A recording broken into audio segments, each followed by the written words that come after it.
자, 6.25 전쟁입니다. 6.25 전쟁이라고도 하고 한국 전쟁이라고도 하죠. 배경 먼저 볼게요. 그 당시 국제 정세가 아주 어마무시합니다. 미군과 소련이 38선 기준으로 들어와 있다가 철수합니다. 안철수 아닙니다. 철수. 그리고 냉전이 심화됩니다. 미군과 소련이 중심이 돼서 서로 으르렁 되고 있었죠. 이걸 냉전이라고 했었고, 또 중국마저도 공산화가 되었어요.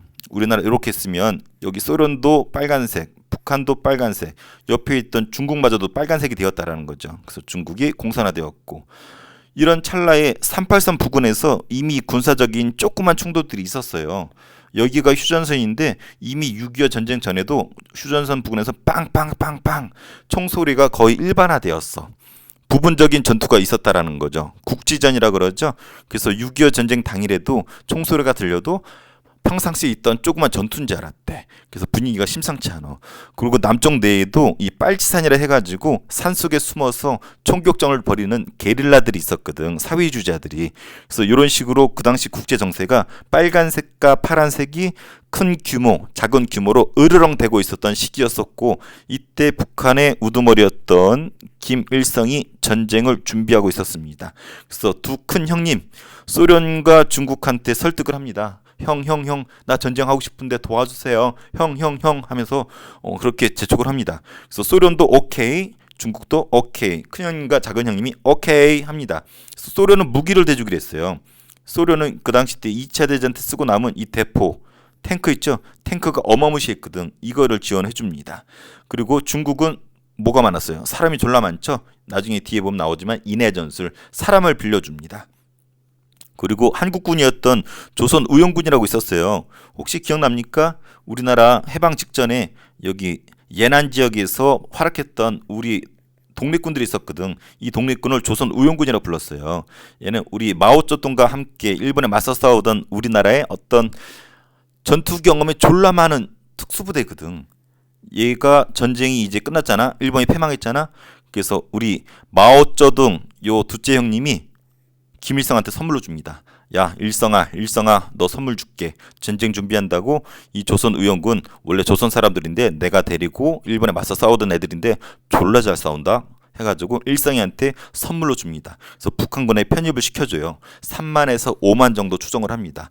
6.25 때 우리가 초반에 밀릴 수 있었던 밀린 이유가 탱크도 있었지만은 이 조선의원군이라는 따끈따끈한 전투 경험이 있는 애들 때문에 우리가 쫙 밀려요. 여기서 제일 중요한 거, 에치슨 선언이에요. 에치슨. 이 에치가 아니고 사람 이름이에요. 에치슨은 미국 국무장관 이름인데 얘가 뭔가 발표를 했어. 선을 하나 긋습니다. 태평양 지역 방위선. 그래서 이게 뭐냐면 이렇게 우리나라가 있고 일본이 있죠. 미국이 이쯤에 있죠. 이렇게 선을 긋습니다. 그래서 요게 에치슨이 발표해서 에치슨 라인이라고도 하는데, 요 라인 안쪽에서의 어떤 국제적인 분쟁이 있으면 미국이 개입하겠다라는 거야. 근데 문제는 우리나라가 이 선 바깥에 있어. 그래서 김일성은 전쟁 준비 중이었는데 뭐 한반도가 에치슨 라인에 빠졌다고? 요거 남쪽 쳐들어가라는 미국의 시그널 아니야? 하고서 졸라 좋아합니다. 그래서 김일성은 안 그래도 전쟁을 준비하고 있었는데 미국의 방위선에서 빠져버렸잖아. 그래서 김일성이 오판을 하게 되죠. 그래서 요 지도가 잘 나옵니다. 시험에 에치슨 라인, 요 선 안쪽에서 우리 대한민국은 빠졌어요. 여기서의 분쟁은 미국이 개입하지만 여기처럼 빠진 곳은 개입하지 않겠다는 선언인데, 요게 김일성을 헷갈리게 만든 거야. 그래서 김일성이 전쟁 준비를 끝내고 쳐들어옵니다. 이것이 6.25 전쟁, 한국 전쟁이고 1950년 6월 25일 날 시작해서 53년 7월 27일 3년 동안 전쟁이 치러지는데 국제전쟁이에요. 빨갱이 세력과 파랑이 세력이 맞붙은 국제전쟁이 한반도에서 터졌을 뿐인 거야. 요 시험 문제는 여기 전개 과정에서 나옵니다. 전개 과정에서 시험 안 나오면은 선생님이 유튜브 채널을 바꿀게요. 메가 역사가 아니라 메가 스터디나 메가 커피로 바꿀게요. 첫 번째 시기, 4시기로 나눠서 공부해야 됩니다. 북한군이 침입해 옵니다. 북한이 남침 아닙니다. 남침. 6월 25일 새벽인데 새벽에 기습적으로 쳐들어와요.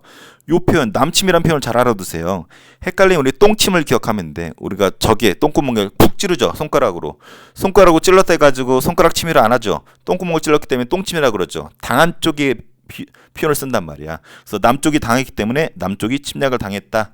남침이라는 표현을 쓰는 겁니다. 3일 만에 서울을 빼앗겨 이승만 도망갑니다. 도망가고 어디로 도망가냐면 부산으로 도망가요. 그래서 부산 옆에 흐르는 강이 낙동강인데 거기에 짱 박혀서 거기 위주로만 수비를 하게 돼.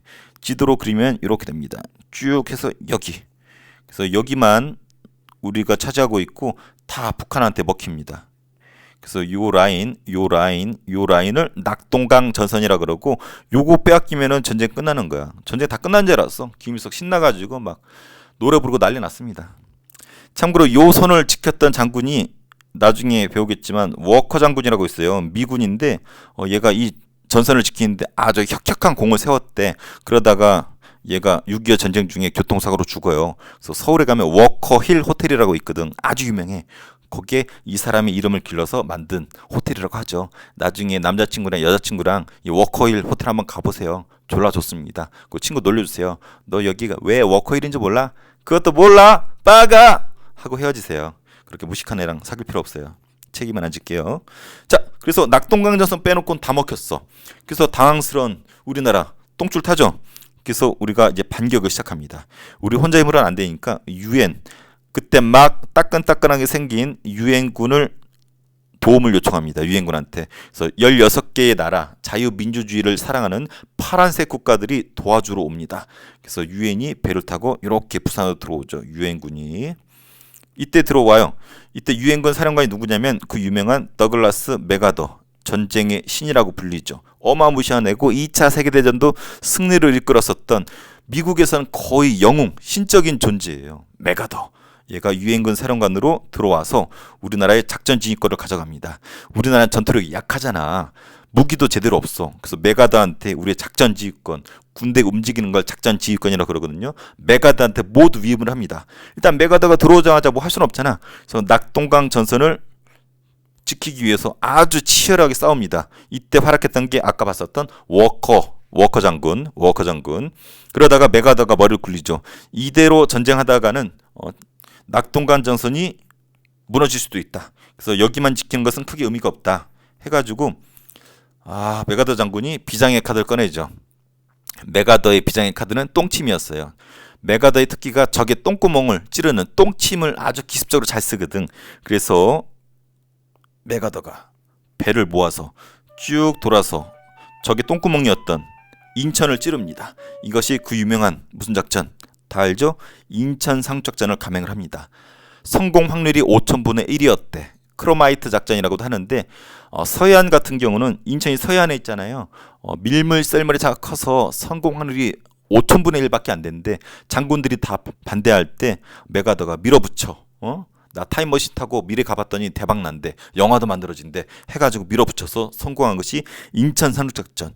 그래서 38선 이렇게 있으면은 요 낙동강에서 강 쪽에서도 반격하고 인천 쪽에서도 반격하고 남쪽을 다시 회복을 합니다. 그래서 서울을 되찾고 그리고 38선을 넘어갈까 말까 고민을 합니다. 남쪽은 이미 다 찾았죠. 그래서 38선을 넘어갈까 말까 하다가 못 먹어도 고 해가지고 넘어갑니다. 넘은 날이 50년 10월 1일이에요. 그리고 북으로 진격을 하는 거죠.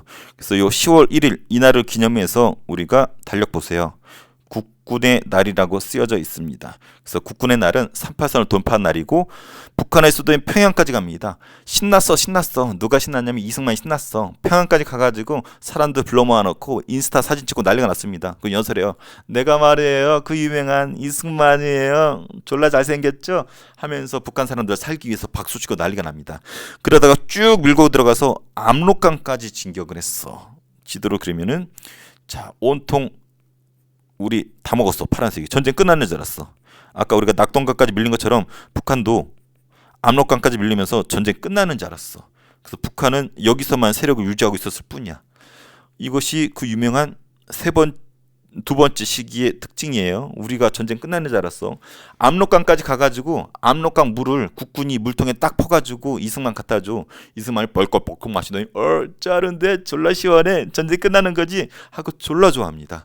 그리고 이런 말을 하죠. 점심은 평양에서, 저녁은 신의주에서. 한마디로 하루 만에 전쟁이 끝나겠다는 거였고 실제 분위기는 하루 만에 전쟁이 끝나는 것 같았어. 하지만 중국이 개입을 합니다.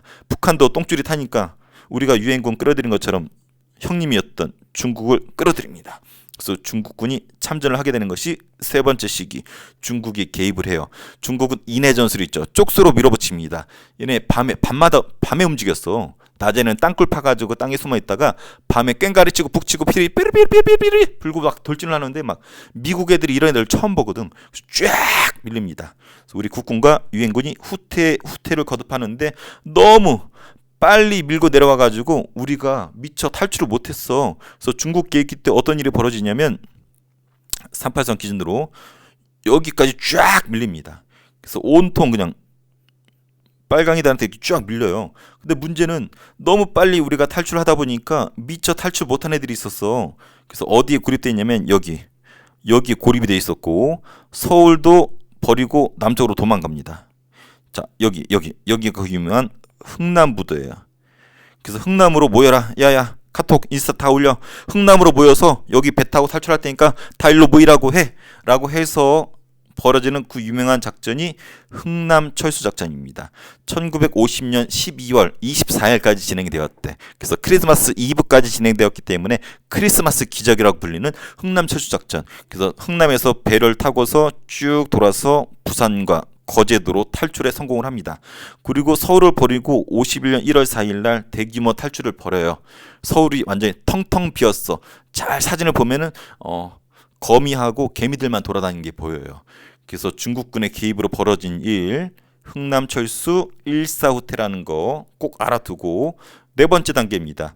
휴전협정기예요. 소련이 정전회담을 제해옵니다. 전쟁을 정지하자, 휴전하자, 전쟁 시작. 그래서 이렇게 돼요. 요게 38선인데 여기서는 전선이 이렇게 형성돼요. 이렇게. 그래서 북쪽으로는 우리가 좀 더 먹었고 서쪽으로는 북한 쪽 애들이 좀 더 먹었습니다. 그래서 이렇게 형성이 돼요. 그래서 이쪽은 파란색 애들, 이쪽은 빨간색 애들이 먹으면서 여기서 전선이 왔다 갔다 이렇게 하는 시기가 네 번째 시기예요. 그래서 이 본 것처럼 38선 부근으로 치열한 공방전이 벌어지니까 소련이 먼저 야 우리 정전하자, 전쟁 멈추자라고 제의를 해와요. 51년도 7월에 제의를 해왔는데 정작 협정 체결은 53년 7월 27일이야. 2년이나 걸렸어. 뭐 이렇게 오래 걸렸는지는 이따 옆에서 볼 겁니다. 결론부터 얘기할게요. 군사 분계선, 즉 휴전선과 포로를 어떻게 할 것인지를 쇼부를 못 봤어. 근데 문제는 2년 동안 전쟁을 하면서 언제 휴전 협정에 사인할지 모르잖아. 그러니까 땅 하나라도 더 차지하려고 난리를 치는데 그것이 고지쟁탈전이라고 해요. 고지가 이런 산을 말하거든. 산 하나라도 더 차지하려고 싸웠던 시기가 요 시기이고 이 고지쟁탈전 때 어마무시하게 사람들이 많이 죽습니다. 그래서 요 네 시기 꼭 기억해줘야 돼요. 북한이 침입하고 우리가 반격하고 중국이 개입하고 그 다음에 휴전을 체결하는 요 네 시기 지도로 볼게요. 자, 첫 번째 시기는 여기 낙동강으로 밀리는 첫 번째 시기죠. 그래서 낙동강 전선이 형성되고 우리가 유엔을 불러들였죠. 그래서 인천 상륙작전 성공했고 서울 차지하고 38선을 10월 1일 날 넘었고 국군의 날 만들어줬고 그 다음에 쭉 올라가죠. 그래서 거의 전쟁이 끝나는 줄 알았어. 압록강일 때 빼놓고 거의 다 먹었잖아. 근데 웬걸 중국군이 개입을 해오네. 근데 너무 빨리 내려오잖아. 그래서 우리가 미처 탈출 못해서 어떻게 했다? 흥남에서 배를 이용해서 탈출 작전을 벌였다. 이것이 흥남 철수작전이고 그 다음에 서울을 버리고 탈출을 했는데 이것을 1사후퇴라고 부른다. 그리고 질이 멸렬하게 38선 부근에서 전쟁을 하다가 휴전협정이 체결이 됐는데 이것이 53년 7월 27일이다. 요 흐름 아주 중요하고 지도로도 이해되지만 요 그림으로도 이해해야 됩니다. 선생님이 스토리로 얘기해 줄게요. 첫 번째 북한이 쳐들어옵니다. 소련제 탱크를 밀고 쭉 내려오는데 3일 만에 서울을 빼앗겨. 이승만 도망갔어. 라디오 틀어놓고. 라디오에서 뭐라 그런지 알아요? 서울 시민들 나 이승만인데 나도 여러분과 함께 서울을 지키겠습니다. 그건 녹음해놓은 거 틀어놓은 거야. 본인은 이미 저기 대전을 지나서 도망가고 있었어. 나쁜 놈이죠.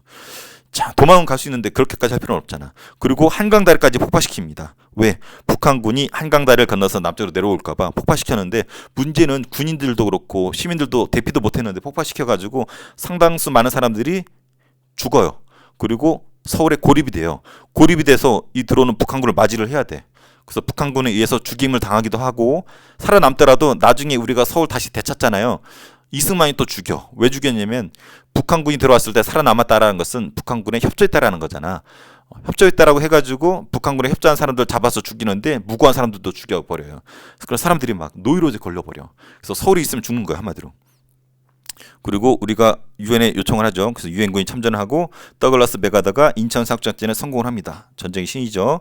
그리고 전선이 바뀌었죠. 그래서 38선을 넘어서 돌진을 하죠. 그래서 평양에 방문한 이승만의 모습이고, 내가 이승만이에요. 그리고 전쟁 끝난 줄 알았지만 중국군이 개입을 하죠. 중국군 인해 전술 맞아요.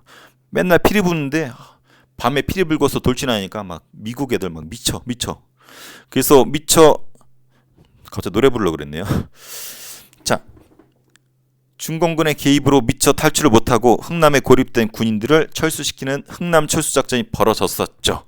하지만 그 소문을 듣고 흥남에 민간인들도 탈출하려고 모입니다. 대략 10만 명. 그래서 군인들이 고민에 빠져요. 군인들만 탈출시킬 것이냐, 아니면 민간인들도 탈출시킬 것이냐 고민하다가 배에 있던 무기를 강에다 버려버리고 바다에다 버린 거죠. 그 무게만큼 사람들을 태웁니다. 대략 10만 명을 태웠다고 해. 그래서 어떤 일이 벌어지냐면 역사적인 일이 벌어져요. 여기 흥남에서 배에다 태워서 이렇게 탈출해서 부산과, 여긴 거제도거든요. 부산과 거제도에다 사람들을 내려줘. 특히 거제도. 이때 거제도로 이렇게 탈출해서 내려온 사람 중에 누가 있었냐면, 대전에 성심당 빵집 알아요? 성심당을 차린 그 빵집 가족이 있죠. 그 빵집의 사장 가족이 이때 거제로 내려온 거야. 만약에 이 흥남 철수작전이 없었으면 우리 성신당 빵 못 먹어요.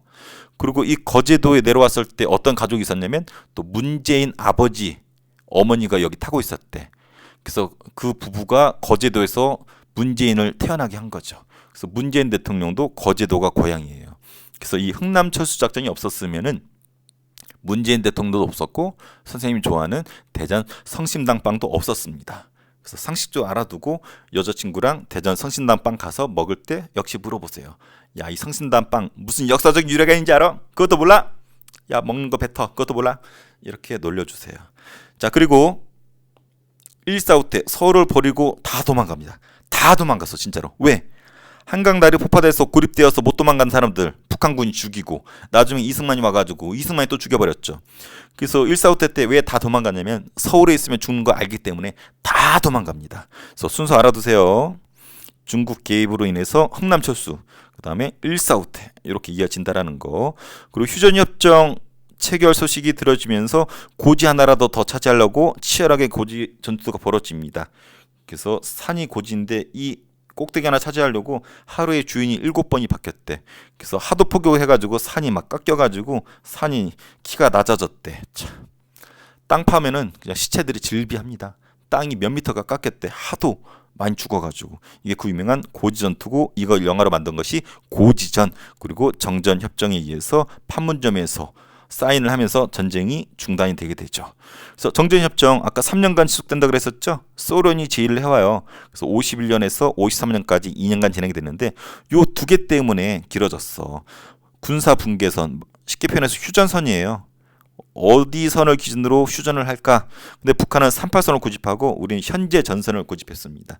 한마디로 북한은 처음 전쟁 전에 이 38선, 근데 우리는 뭐다? 지금 현재 전쟁을 하고 있는 요 꾸불꾸불한 요 선.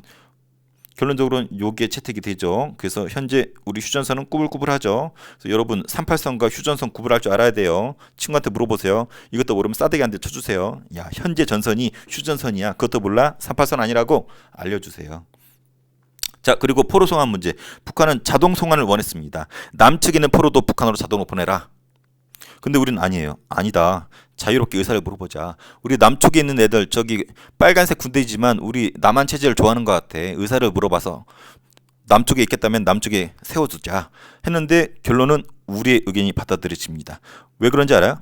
처음엔 북한이 버팅겨. 지들 의견 굽히지 않고. 근데 소련의 지도자가 죽습니다. 누구? 스탈린이 갑자기 전쟁 중에 죽어버려. 그러면서 전쟁을 빨리 끝내고 싶어서 남측의 의견이 반영이 됩니다.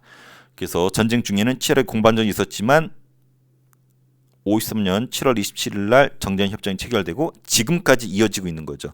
참고로 이 정전협정을 반대했던 사람이 이승만이에요.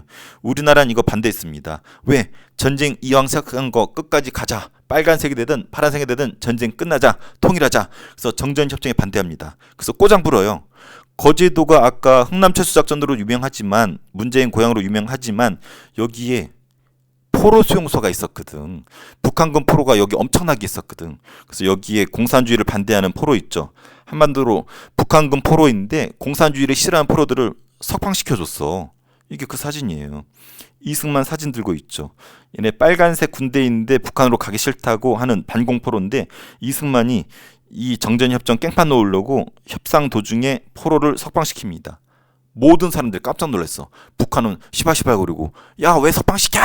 소련도 시발시발거리고 미국은 더 시발시발거려. 소련과 북한을 설득해가지고 잘 협상을 마무리 지려고 그러는데 갑자기 이승만이가 꼬장 부렸거든. 그러니까 협상이 또 흐지부지 될 거 아니야. 그래서 미국이 이승만 욕하고 난리가 납니다. 자, 그래서 정전협정은 이승만은 불참이야. 반대했으니까. 그래서 유엔과 북한, 중국 요 세 세력이 체결을 합니다. 그래서 군사분계선은 아까 말한 것처럼 휴전선이 되었고 비무장지대가 설치되고 군사정전위원회가 설치됩니다. 자, 여기 보면은 사인 보세요. 김일성 북한군, 그 다음에 중국군 팽덕회, 그 다음에 유엔군 사령관. 그래서 요 셋만 사인했지 우리 한국군에 사인이 없어요. 우리는 원치 않았기 때문에. 그래서 정전협정. 그래서 휴전선이 군사분계선인데 2km씩 후퇴하자. 여기 이런 말이에요. 이렇게 휴전선이 있으면 북한도 2km 떨어지고 우리 남한도 2km 떨어져서 여기는 비워두자. 그래서 결과론적으로 여기는 중립지대인 거야. 4km는. 여기 나오죠. 휴전선 부근으로 2km, 2km씩.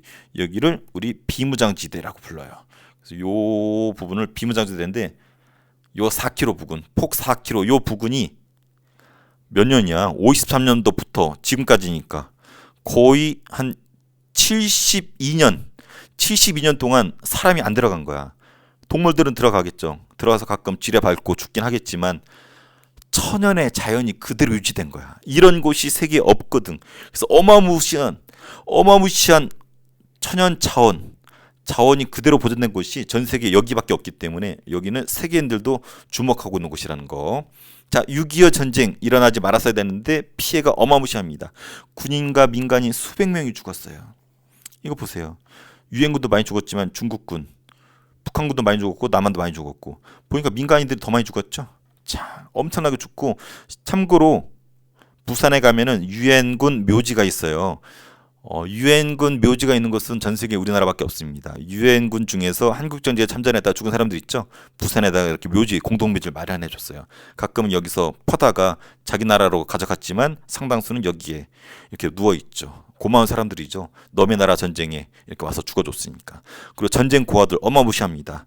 영화 알리아라고 있어요. 알리아.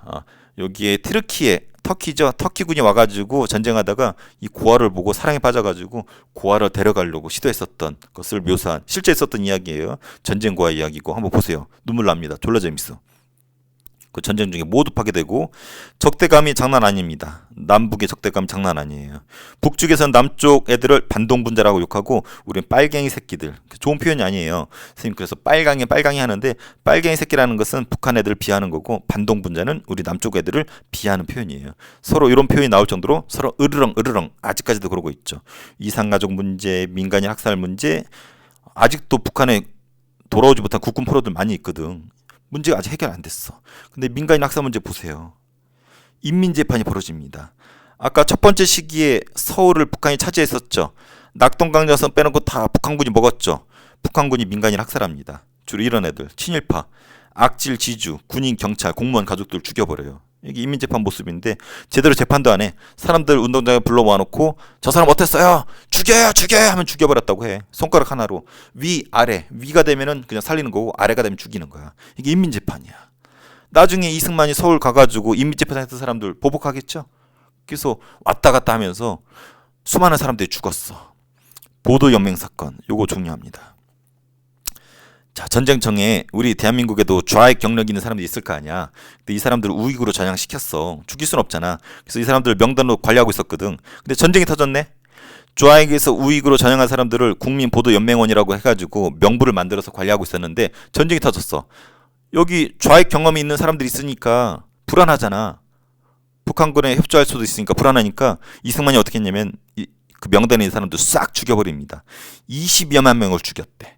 근데 문제는 이 20여만 명 중에 좌익 경력이 있는 사람도 있지만 아무것도 모르는 우리 서민들도 많이 있었거든. 쌀 준다고 사인하려고 사인했더니 거기 명단에 들어간 거야. 왜냐면 지역별로 그 인원을 할당했어. 예를 들어서 뭐 홍성 군수한테 야 보도연맹원 100명 채워 있는데 채우기 어렵잖아. 그러니까 쌀 좀 주고 사인 좀 해주세요 해서 뭣도 모르고 사인했더니 여기에 포함되어 있었고 이때 20여 명 사례 중에 포함된 거야. 이거를 영화로 만든 것이 태극기 휘날림이라는 영화도 있습니다. 그리고 노골리 학살 사건인데 미국이 이게 피난민이 북한 애들인지 남한 애들인지 구별이 안 되잖아. 폭격해서 죽여버립니다. 300여 명 죽여버렸어. 거창에서도 사람들 죽였어요. 산속에서 게릴라 펼치는 빨간색 부대를 빨치산이라고 부르는데 낮에는 산속에 숨어 있고 밤에 내려온단 말이야. 그래서 거기 주민들이 협조해줬다 해가지고 거기 주민들을 700여 명을 죽여버렸어. 또 국민방위군 사건. 이거 아주 어마무시한 사건인데 중공군이 개입을 했죠. 중공군이 개입해서 우리가 어디로 도망갔어? 부산으로 도망갔죠. 그래서 각지에 군인이 부족하니까 부산으로 젊은 사람들을 내로라 시켰어요. 18살에서 40살 요 정도 나이 되는 남자들을 불러 모았어. 근데 문제는 부산으로 불러 모으는 거 좋다 이거야. 근데 문제는 한겨울이거든. 옷을 주거나 먹을 걸 줘야 되는데 줬을까? 줬어요. 줬는데 군인들이 중간에 그걸 빼먹은 거야. 그래서 정작 여기 국민방위군으로 편성이 된 군인들이 그 옷과 먹을 것을 먹어야 되는데 중간에 군 지휘관들이 그 보급품을 빼돌리면서 얼어 죽거나 굶어 죽었어. 부산으로 향하던 국민방위군이라는 사람들이 얼마나 죽었냐면 10만 명 가까이 죽었어요. 개죽음이지. 전쟁하다 죽은 것도 아니고 개죽음이요. 그래서 보도연맹 사건과 국민방위군 사건은 아주 유명해요. 요 정도 좀 알아두고 여기 국민보도연맹원 선생님 지역도 이 국민보도연맹원 이 사건으로 죽은 사람들 많이 있어요. 그래서 전쟁 때문에 수많은 사람들이 죽습니다. 그리고 6.25 전쟁으로 한미상호 방위조약이 체결돼요. 아까 이승만이 막 정전협정 방해하려고 꼬장 피웠죠. 반공포로 석방시켰죠. 그러니까 미국의 입장에서는 빨리 이승만을 입을 닫아야 된단 말이야. 저 새끼 입 닫아버려. 그래서 달래줘야 되기 때문에 체결한 것이 한미상호 방위조약이에요. 한마디로 6.25 전쟁 끝나더라도 이 남쪽에 미군을 둔다라는 거예요. 그래서 여기 봐요. 이게 한미상호 방위조약인데 상호 합의하에 미합중국 미국의 육군 해군 공군을 대한민국 영토에 둔다. 그래서 미국과 우리나라가 같이 군사훈련 받고 한반도에서 북한을 막기 위해서 같이 주둔하고 있죠. 우리나라에 있는 미군을 주한미군이라고 하죠. 지금 평택기지에 많이 있죠.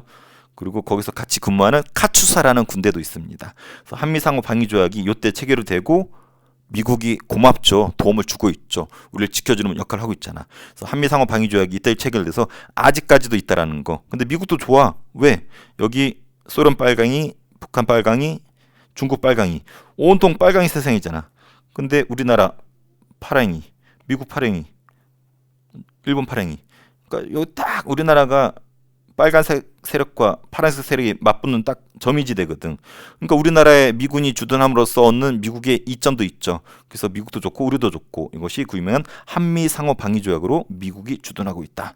중국은 북한 도와줬죠. 그래서 북한의 동생으로서 북한을 중국이 리드하고 있죠. 그 다음에 일본은 전쟁 중에 졸라 운이 좋은 게 위치 봐봐. 여기 전쟁 중이죠. 일본 바로 옆에 있잖아. 그래서 물건 막 찍어가지고 우리나라 수출해. 그래서 6.25 전쟁 덕에 일본은 경제가 살아납니다. 그래서 경제가 급성장해. 그리고 전쟁 중에 샌프란시스코에서 강화조약이 체결돼요. 강화조약이라는 거 앞에 얘기해줬었죠. 전쟁 뒤처리를 위한 조약인데 일본이 여기서 2차 세계대전 뒷정리를 끝내요. 그리고 일본의 주권을 회복시켜줍니다. 미국이. 원래는 일본을 우리 북한 남한 쪼갠 것처럼 일본을 쪼갰어야 되는데 오히려 일본을 더 우대해줘. 그리고 완전히 복구시켜주고 경제적으로 지원해주고 완전히 파란색의 기지로서 미국이 쓰기 위해서 일본을 전략적으로 키웁니다. 그래서 일본은 여기서 강화조약 체결하고 경제적으로 물건 팔아서 돈 받았고, 그리고 동아시아에서 공산주의에 저항하는 미국의 거점 도시로서 일본이 급부상하게 됩니다. 그래서 요 부분 꽤 길죠. 근데 한국 전쟁이 워낙 유명하고 우리가 알아야 될 게 많기 때문에 좀 기니까 배속을 좀 빨리 해서 보면은 여러분 큰 도움을 받을 것 같아요. 자, 시간이 많이 갔으니까 선생님이 정리, 요약된 걸로 정리 빨리 하고 문제를 풀도록 할게요. 자, 시간상 빠르게 핵심만. 자, 6.25 전쟁 여러 배경이 있지만 에치슨 라인 이렇게 한국이 빠졌다라는 거 네 식으로 나눌 수 있다. 첫 번째, 6.25 때 쳐들어왔다. 낙동강 방어선이 형성되었다. 부산이 임시 수도가 되었다. 그다음 남측이 반격을 하는데 유엔군을 끌어들였죠. 메가다가 들어왔고 인천 상륙작전으로 적의 똥구멍을 찔렀다. 그리고 38선을 10월 1일 날 넘어서 쭉 올라가서 평양에서 이승만이가 어깨를 으쓱으쓱했다. 압록강만 남기고 거의 먹었다. 근데 중국이 개입을 하죠. 세 번째, 중국 개입기. 근데 너무 빨리 밀리죠. 그래서 흥남에서 철수하는 흥남 철수작전, 성심당 빵집이랑 문재인을 기억하라. 그리고 일사후퇴, 서울을 버리고 탈출했다. 참고로 흥남 철수 때 5명의 아기가 태어났대. 그래서 이름을 김치 1, 김치 2, 김치 3, 김치 4, 김치 5라고 했죠. 김치 5는 아직도 살고 있다고 합니다. 거제도에서 동물병원 하고 있대요. 휴전 협정기는 지리멸렬하게 이제 전생 오고 가고 하는데 소련의 제의에서 휴전 협정이 체결이 됩니다. 1951년 7일날 전기가 시작돼서 53년 7월 27일날 마무리를 치게 되죠. 하지만 그 와중에 고지의 나라도 찾으러 가는 고지 전투가 치열하게 벌어집니다. 자, 휴전협정이 2년 동안 길어진 이유가 이것 때문이었죠. 군사분계선, 휴전선 어디로 할 것이냐. 하지만 남측의 주장에 따라 현재 전선이 됐고 포로송환, 우리의 주장에 따라서 자유송환으로 결정이 됐습니다. 하지만 이승만이 깽판 났죠. 거제도에 방공포로 석방시켰고 그리고 남한의 사인 없이 요 세 세력의 사인으로 체결된 휴전협정 아직까지 유효하죠. 그리고 이승만 달리기 위해서 주한미군을 둔다는 한미상호 방위조약이 체결되었습니다. 이 결과 김일성 독재가 강화되고 이승만 독재가 강화됩니다. 서로 으르렁 되면서 빨갱이 새끼 그리고 반동분자 새끼에서 서로 으르렁 되는 게 있고 6.25 전쟁 중에 민간인 피해 사건, 인민재판 빨갱이 세상 되었을 때 악질 지주라든지 군인 경찰 가족들 죽여버렸죠.